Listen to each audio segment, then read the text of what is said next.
अस्सलाम वालेकुम। आज हम बना रहे हैं कंडेंस मिल्क, जो कि आसान और मुख्तसर तरीके से बनेगा, वो भी सिर्फ 2 अज्जा से, खोया और मिल्क पाउडर शामिल किए बगैर। चलिए बनाना शुरू करते हैं। बर्तन में डालेंगे 1 कप चीनी। अब डालेंगे 3 कप दूध। चलिए पकाना शुरू करते हैं। दूध को दरमियानी आग पर पकने के लिए रख दें। चम्मच मुतवातर चलाते जाएं।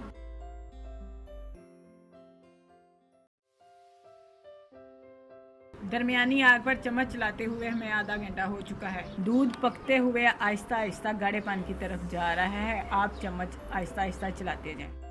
आपने दूध को इतनी देर पकाना है कि ली गई मिकदार के मुताबिक दूध आधा रह जाए और उसका गाढ़ापन इस तरह का हो जाए। तो कंडेंस मिल्क तैयार हो चुका है। आए इसे अब बाउल में निकालते हैं। आप इसे हर किस्म की आइसक्रीम और ट्रैफल में इस्तेमाल कर सकते हैं। आप इसे ज़रूर ट्राई करें। अगर आपको हमारी वीडियो अच्छी लगे इसे लाइक करें, शेयर करें, और जो हमारे चैनल पर नए हैं वो हमें सब्सक्राइब करें। हमें दे इजाज़त।